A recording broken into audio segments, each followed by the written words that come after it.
Hey, this is Orrin Ross back again with the what is now going to be called for at least another week, the Libertarian Lawyer with Orrin Ross, and it is Inauguration Eve, and things are kind of weird. And a lot of people think that Trump has some massive plan to overthrow everything before Joe Biden is sworn in tomorrow. And maybe he does, but it really doesn't seem like it. It seems like he has kind of stumbled his way to this point, and they didn't really plan any of this out because, I mean, really, who is going to try to overthrow the government without any guns? Why would they take no guns there? These are all like people who have guns. Wouldn't they take guns if they were just planning to overthrow everything? But I don't think that's the case. I think they're going to have a very stupid inauguration with no one in attendance, and they've put up 200,000 flags to represent the people who aren't there, and that seems a little stupid because couldn't they just pass out Black Lives Matter shirts and say it's a protest, and also they're there to support Joe Biden? Like, couldn't they do that? And then, COVID doesn't exist if you're protesting supposed racism in policing.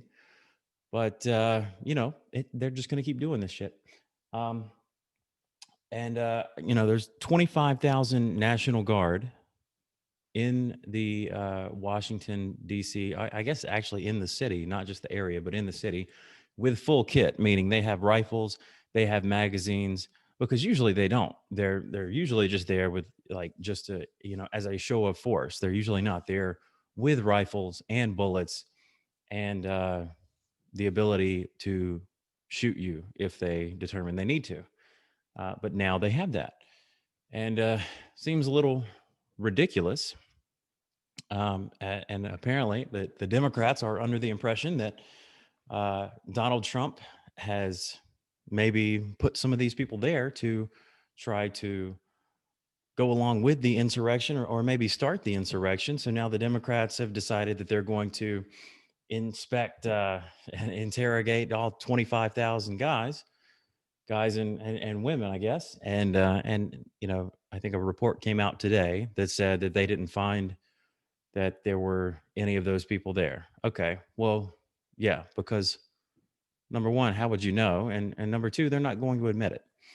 But we're at the point now where it looks like Joe Biden is going to be sworn in tomorrow, which is really great. I think it's really great that we have a man with dementia who's going to be the president. And I understand that people don't like Trump. Some people don't like Trump. He's bombastic. He's a crazy playboy billionaire type who seems really self-centered. And now everyone has apparently decided to vote in someone who is not a billionaire, someone who is as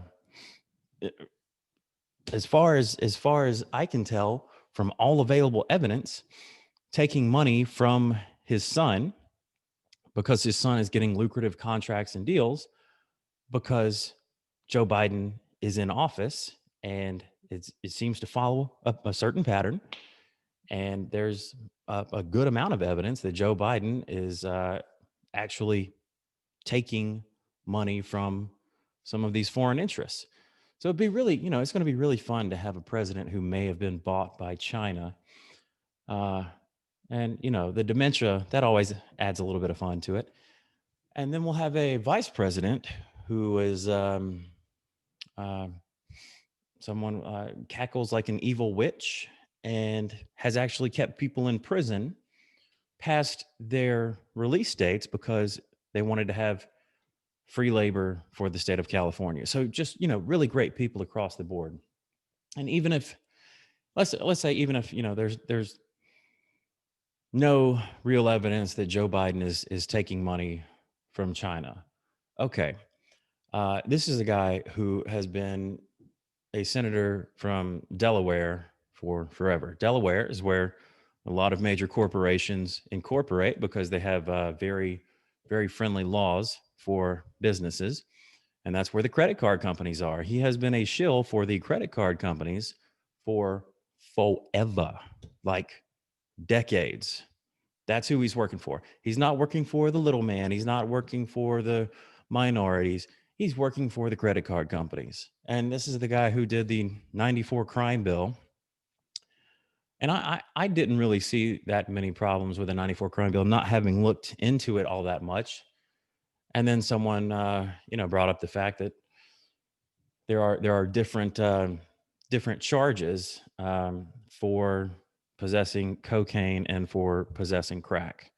And maybe that was just because the crack epidemic, it seemed like it was a bigger deal. But either way, it disproportionately affects Black people. So why is he suddenly the guy? That it just doesn't make sense. I think what they're going to do is get him in office, and as soon as they can, get him out of office. That's why Nancy Pelosi was talking about the 25th Amendment several months ago, and she even said it wasn't for Trump, even though they're trying to do it now. And speaking of Nancy Pelosi, what a terrible person. Who in their right mind tries to impeach someone after they're out of office? That's crazy. All right.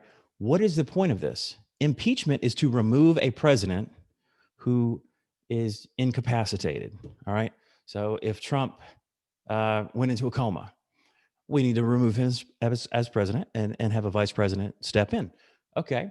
Well, Trump is leaving tomorrow, and they still want to have a trial because they've impeached him again because they say that he incited a riot. He did not. He absolutely did not. If you hear it on, I don't really watch the mainstream news all that much anymore, but I'm sure any channel except maybe Fox and then OAN and Newsmax, they're going to tell you that Trump incited a riot. They're going to leave off the fact that he said, let's peacefully march to the Capitol and cheer on our politicians. That's what the dude said, not to mention the fact that that protest was already going on when he was still talking. So obviously, those people weren't there to listen to him, and then they were pushed to this point of going to the Capitol and trying to get in. They were already there, and for some reason, they were being let in the door. I don't really understand how you can charge someone, for being in the Capitol when they're not supposed to be if they were escorted in by the police. Maybe at some point they said everybody leave, and people didn't leave, but there were people staying inside the little velvet ropes. Like everybody's just kind of walking around. Hey, what's going on here? So how are you going to charge them for that? Like you're going to charge them for just showing up to the Capitol and being let in? I can understand, you want to charge somebody who was breaking things, and I saw some dude shot off a fire extinguisher in there.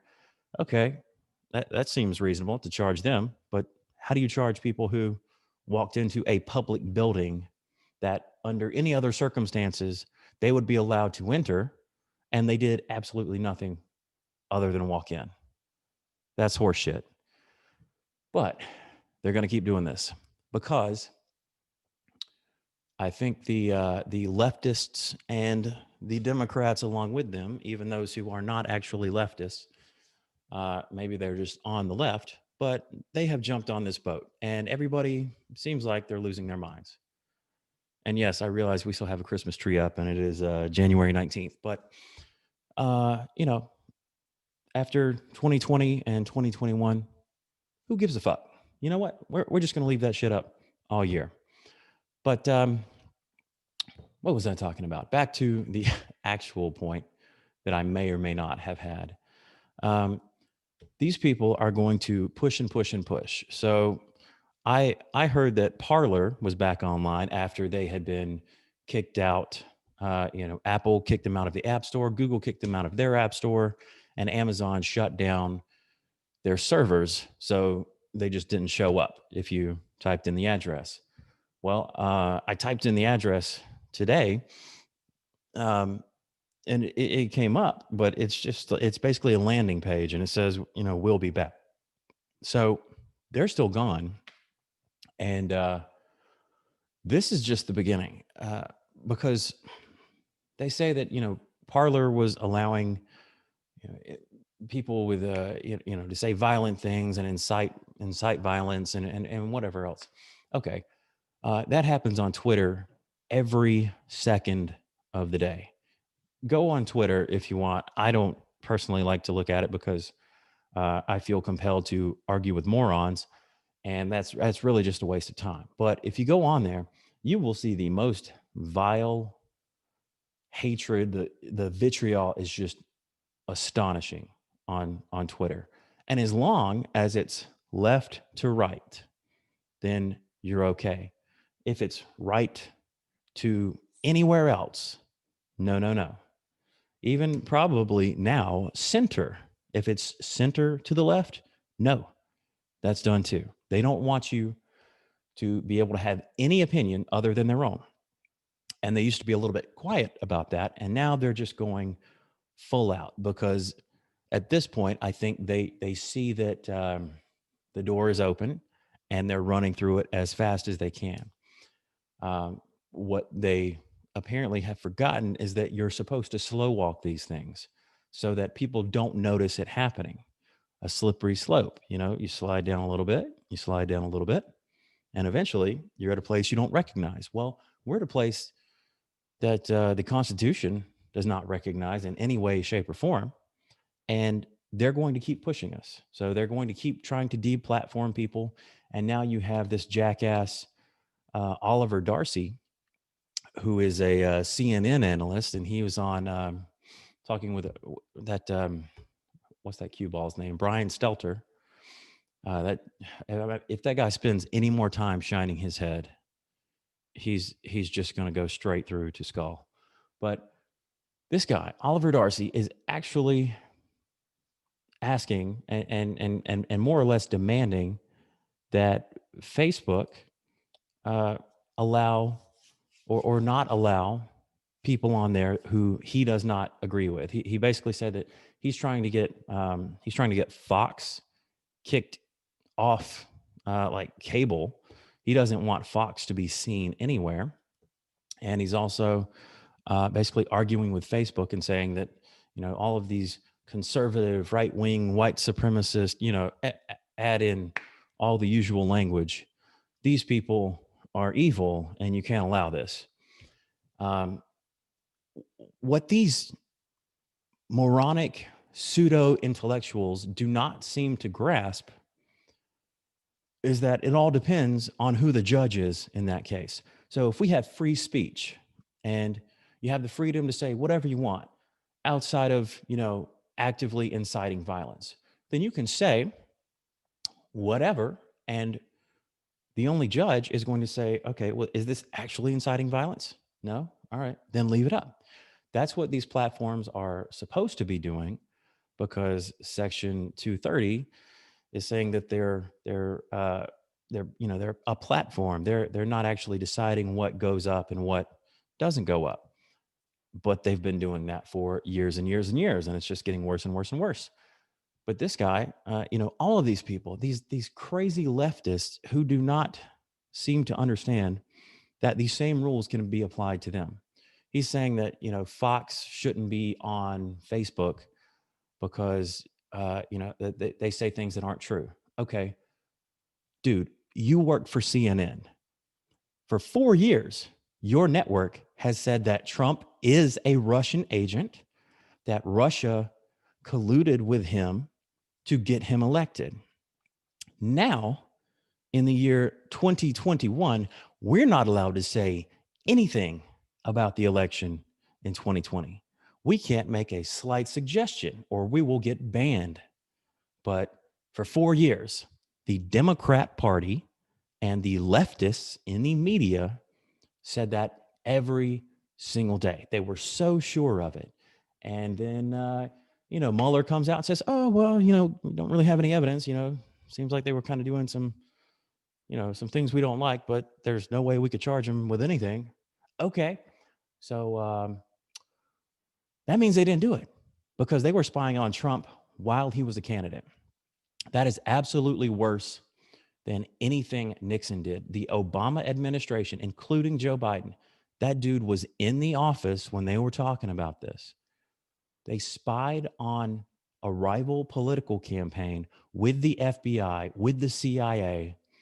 They actively spied on them, and they pretended that they were looking for some evidence of Russia, Russian interference. There was none, but that didn't stop them from spying. Um, that's where you have. I think that was a real turning point when you have a sitting president spying on a political candidate and then an incoming president. That's insane. And like I think Trump knew. He said that like they had the Trump Tower wiretapped, and all these people on CNN were saying, "Oh, that's crazy. They would never do that." No, they did it. We know they did it. Everybody knows that now, or everybody who pays slight attention to some outside source other than like CNN and NBC. But we're getting to the point where all of this is going to end very badly, because when you have one party who obviously is not trying to go along with a peaceful transfer of power, when a president is spying on the incoming president, that's not really conducive to a peaceful transfer. And then you have, after that same person who was spied on, now he feels that the election was stolen, and they don't want to peacefully transfer power over.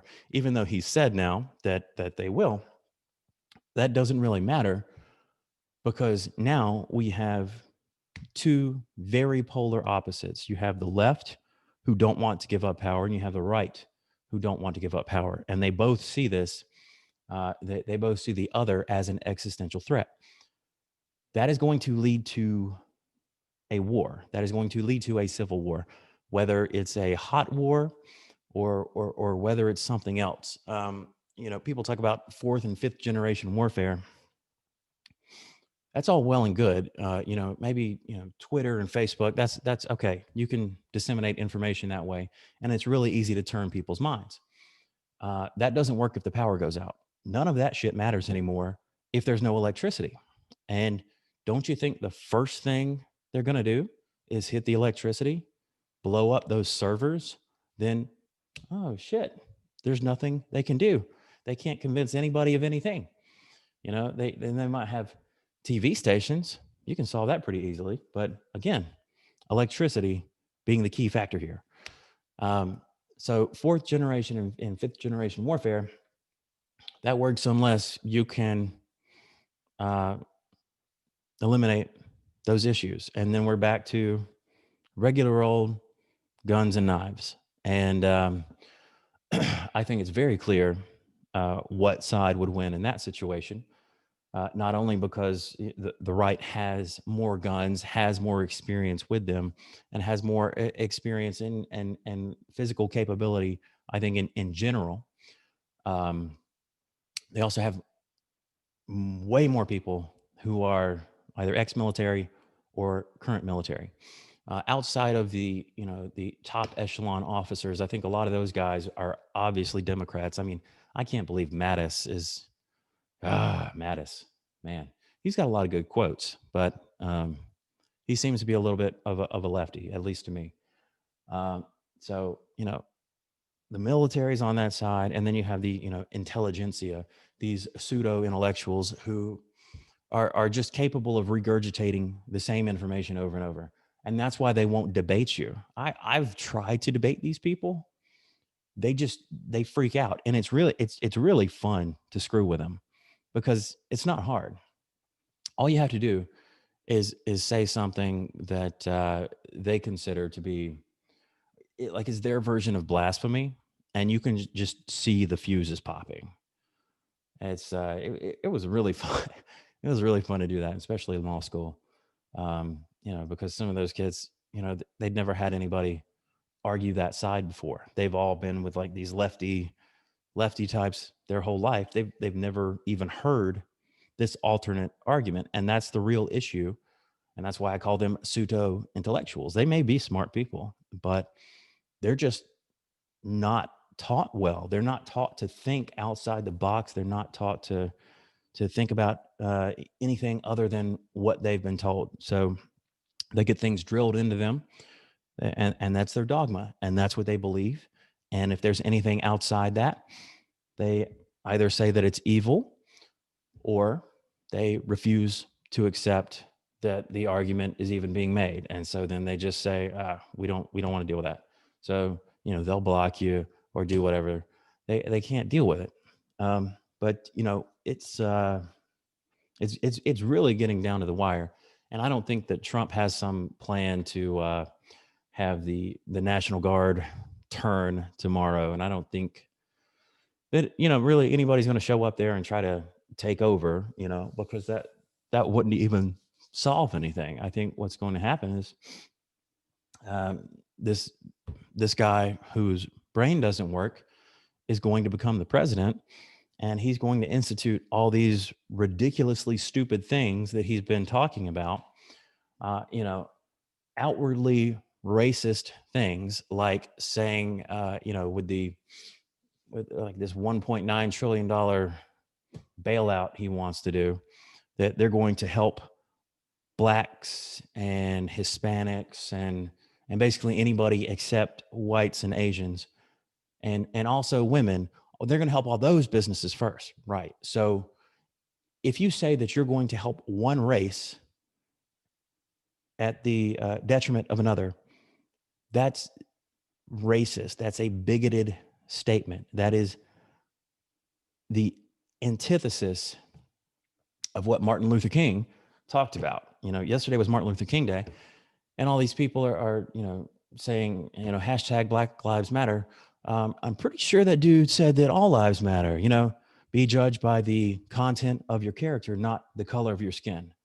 Except now, the only thing that seems to matter is the color of your skin and your gender, even though you get to pick what your gender is on any given day.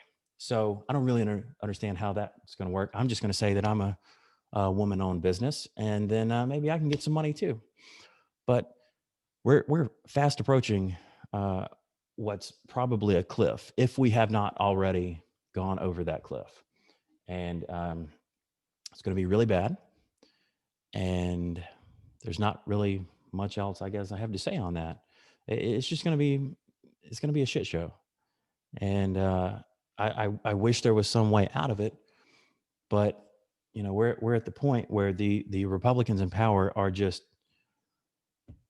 so afraid of being called racist or anything like that. And, it makes sense, because they know that the media will just take that and run with it, and then their reputation will basically be shot. Or they could take a page out of Trump's book and say, I'm not, go fuck yourself. And that seemed to work, right? But they just don't have the balls to do that. And it's unfortunate, because a lot of the Democrats absolutely do. They'll say whatever they want, and they don't care about any repercussions, largely because there generally are no repercussions. Because if 95, 97, 98, 9% of the media agrees with what you say, or agrees with you in general, they agree with the direction you're headed, they're going to support you. They're going to ignore it. They're going to stamp it down, like they did the Hunter Biden story. We're just not going to mention that. That's fake news. I mean, damn, NPR said, was it NPR or CBS or PBS? One of those two. I think it was NPR. They said they're not going to address this Hunter Biden story because it's like they said it's like not worth the time. It's not news. It's just hearsay, allegations. That's what the goddamn news is, man. You're supposed to investigate it and then come back and say, hey, yeah, this is what we found out. Not, oh, well, we don't really think that's important. That's, people don't really care about that. That's not your damn choice. You tell us what's happening and we'll decide if it's important or not. That's how this works. All right. But not anymore. No, they just say, no, we don't think that's really worth talking about. And then a month later, after Joe Biden has been elected, oh, hey, by the way, guys, we just found out about this whole story. And wow, it looks kind of crazy. And, now people, I think they did polls and they found out that like 5 to 7% of people who voted for Joe Biden wouldn't have voted for him if they knew that information, if they knew that all of this information was pointing toward the fact that his son was in some kind of corrupt deal involving him with China. But nobody knows that because they hid the story. They stamped it down as hard as they could. So we're getting to the point where they're trying to keep anyone who does not fall in lockstep with them out. They want to kick you out of social media. They want to remove those people from television. They want to remove them from the internet. They want to kick you out of your job. They want you to not be able to work anymore if you don't agree with them. That's a whole other level. That's personal. So that's where you're gonna see people getting hurt when people are at the point where not only have we been locked down for almost a year now, and we're supposed to just like keep going with this for they don't even put a number on it anymore. It's just, oh, we're just going to do this forever. This is the new normal. That's yeah, they're telling everybody this is the new normal. When they say that, they're trying to condition you into believing that this is the new normal. This is not the new normal. This was not the new normal after the Spanish flu. And this shit is like, what, a tenth of the Spanish flu? I mean, it's not even close. And these deaths, they say, oh, 400,000 deaths today. Well, no, because if you count a COVID death as anytime somebody dies with COVID, that's not how this works, man. Like if you have COVID and you get hit by a car, well, shit, that's a COVID death. Or, all these little things. Oh, he had COVID and also he had terminal cancer. Well, that's a COVID death.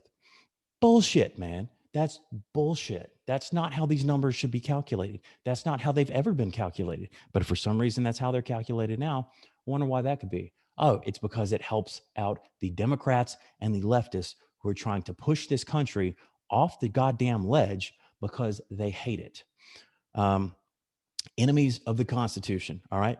So everybody's supposed to swear an allegiance to the Constitution against all enemies, foreign and domestic. All of these politicians, including the politicians who have said, let's get rid of the Constitution.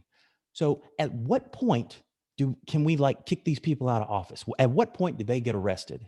If you swear an allegiance to the Constitution in front of the House or the Senate or whoever it is, and then you say, let's get rid of the Constitution. Like, at what point are people going to start saying, no, you don't get to be there anymore? I think we're at that point. And I think a lot of people have just been watching what these leftists are doing. They're actually saying what they think, and everybody can see it, and it's all over Twitter. And they just think they're really popular because they get a lot of good feedback from the other morons on Twitter. Well, they're also letting everybody else know exactly what they think, and people are watching, and people are remembering, and people will remember what they said. So we're going to see this come to a head very soon. I don't think it'll be tomorrow. I think it might be at some point when Joe Biden tries to do this, like this gun tax, or just ban uh, you know, ban magazines, or whatever, whatever bullshit they come up with, just, fake terms they'll make up, assault weapons. That's not a thing. That's not a real thing. But they'll come up with something like that, and that will be it. Because there is a turning point. There is a point where people will no longer accept it. And when you go quickly to that point, people see that you're coming. If you don't sneak up on them, people will see you coming and they will stop you, or they will at least try. And I think the people in this country would stop it. And that's why we have a Second Amendment, to prevent governments from just deciding one day that your life, your rights don't matter anymore, and they're going to do whatever they want. No, that's why we're ready for it. That's why we've been ready for it for 200 some odd years. Everybody knows that eventually any government is going to corrupt itself. And I think we're at the point where our government has corrupted itself to a point of no return. But we'll see. So, guess we'll start doing this a lot more regularly. But looks like Joe Biden's going to be sworn in tomorrow, and I, I mean, maybe he'll make it through, or I'm sure they'll have to have a teleprompter for the guy. But whatever, I really hate to make fun of somebody for having dementia or Alzheimer's or something like that. But also, this jackass is running for president. And what kind of person is his wife? She knows this is happening, and she has pushed him out there as hard as anybody else, and she refuses to talk about it. Dr. Jill Biden. Yeah, okay. You have an education doctorate. That's the lowest tier. I have a Juris Doctorate. Am I going to call myself Dr. Orrin Ross? No, I'm not, because I'm not a jackass. So on that note, we'll end it here. And I guess I'll see you guys tomorrow if anybody ever watches this.